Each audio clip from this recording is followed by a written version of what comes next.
and then we went on to look at how corporations respond to critique. And if you're in an organization with a totalitarian ideology, critique is not welcome, but the response is something like this. In a normative ideology, if you don't conform, if you're not being part of the organization, people will be very disappointed. Like something like this. In the ideology of the market, if you're being critical, well, no one really cares. And finally, in an organization that would be defined by neo-normative ideology, well, then being critical and having a critical mindset is very much celebrated.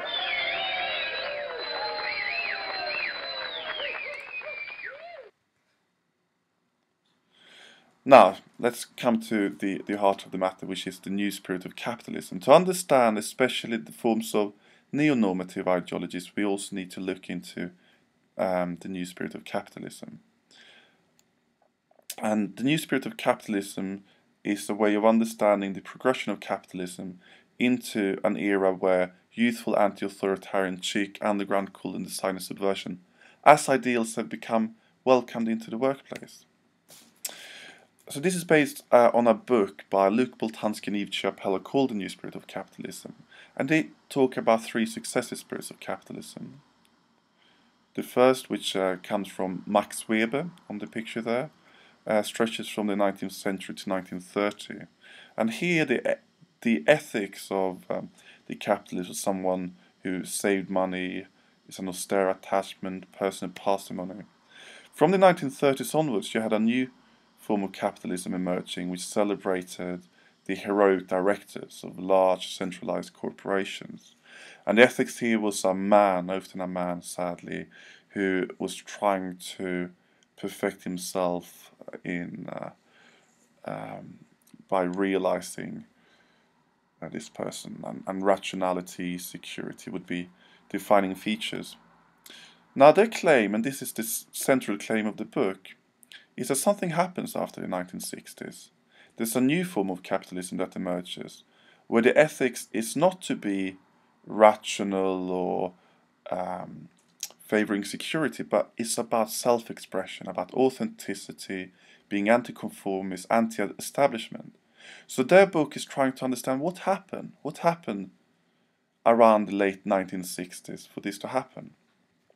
And they link this to different forms of critiques of capitalism. And they say generally capitalism has been criticized because it doesn't make us free.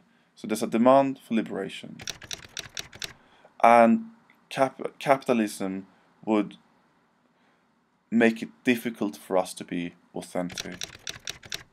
And it is capitalism is based on egotism. That's a third critique. And fourthly, that it doesn't really do enough to respond to suffering of large portions of the world's poor and others. But what they say is that these critiques can be separated between artistic critique and social critique. So artistic critique is mostly about yourself, your own self. You want to be free, you want to be authentic. Social critique is to do with solidarity. It's about trying to find collective ways of being. It's about trying to be attentive to other people's suffering.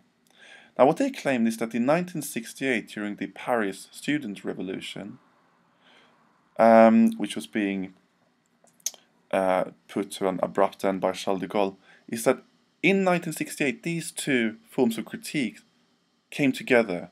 So you had the artistic critique and you had the social critique, and what made 1968 so powerful was that they all came together. Now after 1968, this is I think the central claim in Boltanski and Chiapello's book, is that these two were being separated. Social critique was falling out of vogue, and the artistic critique, and being disconnected from artistic critique.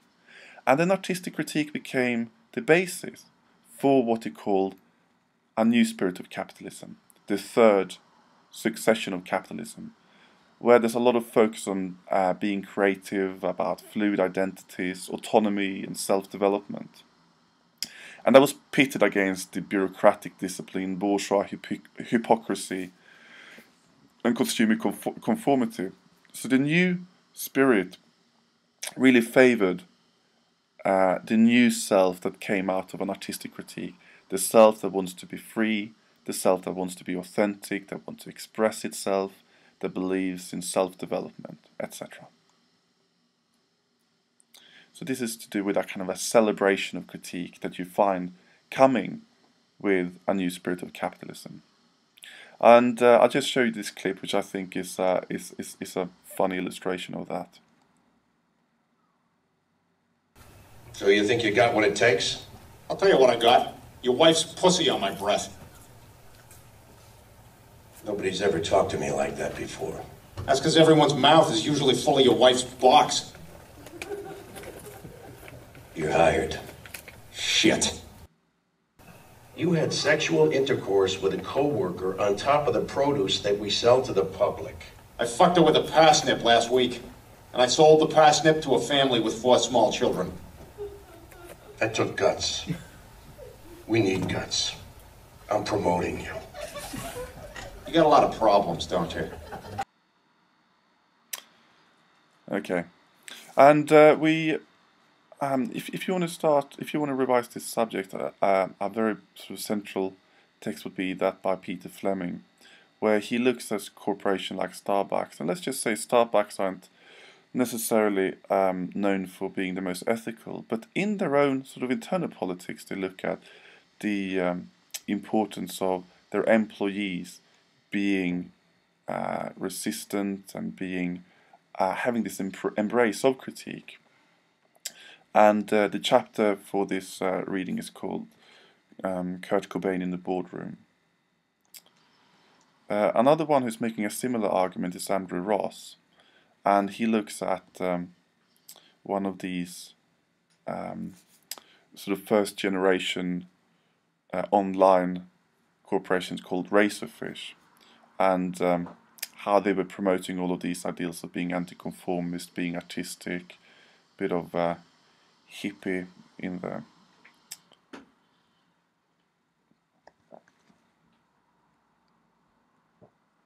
And then just quickly look at the rebel cell, and here this is just a more general argument of how capitalism is no longer being, how should I put it, be afraid of being shaken its foundation by critique. I'll put a longer clip on this on the blog.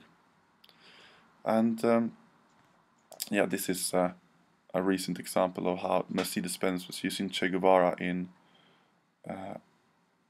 an attempt to promote car sharing.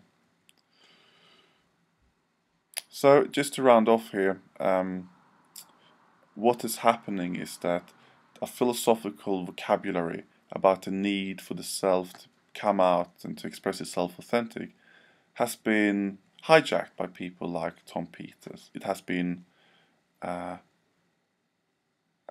of taken, the language has been taken over by them and being sort of emptied on its original meaning and then used for a new capitalist ideology. So the question here is, what happens to critique when business gurus such as Tom Peters start to adopt the same vocabulary as philosophers? And this is something that's important to be a bit critical of, I would argue. So just to round off here, looking at the development of critique and ideology, they were once open enemies. So critique was meant to criticize ideology. And then there's something happening with the new spirit of capitalism, where a new form of critique is being adopted into capitalist ideology. And people like Tom Peters would be an example of that. So the main question that we're trying to look at here is really how critique is working in organizations today. That's all.